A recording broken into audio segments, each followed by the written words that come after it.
जय भीम, नमो बुद्धाय। मैं रजनीश गोलायत और मेरा चैनल है रजनीश गोलायत के नाम से।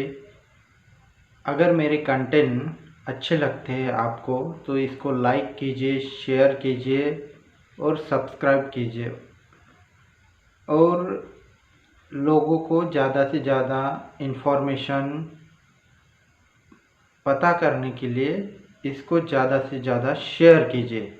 तो आज का मेरा टॉपिक है कि भारत में विविध भाषाएं। जब शुरुआत के काल में सिर्फ एक लैंग्वेज हुआ करती थी। जो प्राचीन काल है उसमें प्राकृत भाषा, जिसको हम पाली भाषा कहते थे, वह एक ही लैंग्वेज थी। और भगवान बुद्ध यहाँ से वहाँ तक, एक कोने से लेकर दूसरे कोने तक सिर्फ एक ही भाषा के बदौलत अपना धम्म का प्रचार किया उन्होंने, वैज्ञानिक प्रचार किया उन्होंने।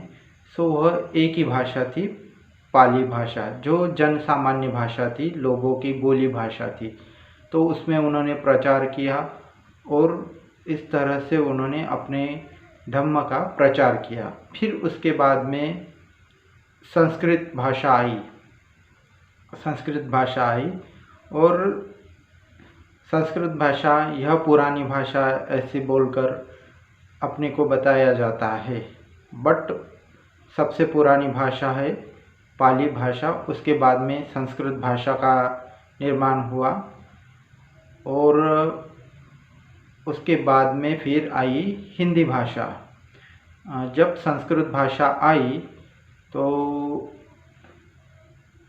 संस्कृत भाषा की कोई भी किताब पहले नहीं थी। यह भी 700-800 ईस्वी सन में अभी आई है, 1000 के दशक में आई है संस्कृत भाषा, इससे पहले नहीं थी। और फिर उसके बाद में अभी हिंदी भाषा आई है, जिसको राष्ट्रीय लैंग्वेज कहा जाता है, बट हर जगह उसका यूज़ नहीं होता है। तो इंडिया में जब पाली भाषा थी, फिर उसके बाद में संस्कृत भाषा आई और फिर उसके बाद में हिंदी भाषा आई। तो पूरे भारत में एक ही भाषा का चलन क्यों नहीं है अब तक? क्यों उसमें अलग अलग लैंग्वेज, जैसे आसमी हो गई, कन्नड़ हो गई, बंगाली हो गई, पंजाबी हो गई, मराठी, गुजराती, बिहारी, छत्तीसगढ़ी, और इस तरह से अलग अलग लैंग्वेजेस, प्रांतवार लैंग्वेज, और हर प्रांत की अलग अलग भाषा है। तो इसका निर्माण क्यों हुआ और कहाँ से हुआ? क्यों इसकी ज़रूरत पड़ी? क्या बाहर से अलग अलग लोग आए जिन्होंने अपनी अपनी भाषाएं यहाँ लाई? नहीं, बाहर से लोग जो आए वह मुस्लिम हैं और ब्राह्मण से, तो ज़्यादा करके लोग बाहर से नहीं आए। तो फिर इतनी सारी भाषाएं क्यों भारत में आई? क्यों कारण गिरा कि एक भारत होने के बावजूद अलग अलग भाषाओं का निर्माण करना पड़ा? जो अलग अलग देश होते हैं उनकी एक लैंग्वेज होती है, और ज़्यादा से ज़्यादा 3 लैंग्वेज होती है। जैसे इंग्लैंड है तो इंग्लिश, जर्मन है तो जर्मनी भाषा, फ्रेंच है तो फ्रेंच लैंग्वेज, और अदर लोकल लैंग्वेज। बस ज़्यादा से ज़्यादा 1-2-3 लैंग्वेज होंगी। बट भारत में अलग अलग लैंग्वेज की क्यों ज़रूरत पड़ी? क्या कारण है उसका कि यहाँ पे कम से कम 50 भाषाएं, बोली भाषाएं हैं, और बोली भाषा अलग अलग है। उसका यूज़ किया जाता है भारत में अलग अलग प्रांत में अलग अलग बोली भाषा है। तो इतनी सारी भाषाएं आई कहाँ से उसका उदय हुआ है, और क्यों ये इसका इतनी सारी लैंग्वेजेस का इस भारत में ज़रूरत गिरी। तो इस प्रश्न का उत्तर ढूंढना बहुत ज़रूरी है।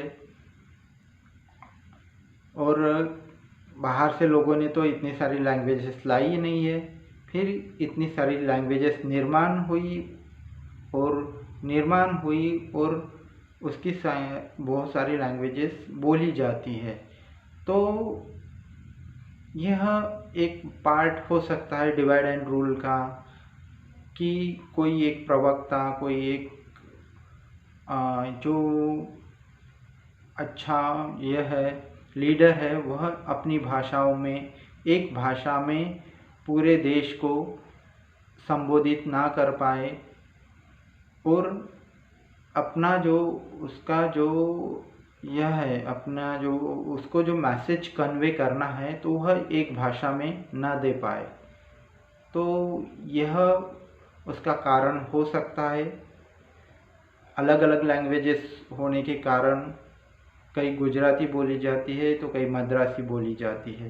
तो हिंदी यह प्रमुख भाषा सिर्फ नाम मात्र है, हिंदी पूरी तरह से बोली नहीं जाती है और उसका यूज़ नहीं हो पाता है। तो अदर लैंग्वेजेस बहुत सारे हैं और उसका यूज़ सभी लोग करते हैं अलग अलग लैंग्वेज में। बट इतनी सारी भाषाओं की ज़रूरत क्या है, क्या? और यह सब भाषाएं पढ़ाई भी जाती है, पढ़ाई लिखाई में भी है। तो उसका मूल कारण क्या है और क्यों यह इतनी सारी भाषाओं की ज़रूरत गिरती है? मुख्य तौर पे यह एक हो सकता है कि अपना मैसेज, जो ठोस मैसेज है, वह पूरे देश में न पहुंचना चाहिए। इस कारण से अलग अलग बोली भाषाएं बोली जाती है, लिखी जाती है, पढ़ाई जाती है। सो आज का यह विषय कैसा लगा? और यह प्रश्न चिन्ह है कि इतनी सारी भाषाएं भारत में क्यों है? तो यह प्रश्न चिन्ह है और मैं आपके ऊपर भी छोड़ता हूँ कि इसके ऊपर जानकारी जुटाइए। और इतना कह के मैं समाप्त करता हूँ। धन्यवाद।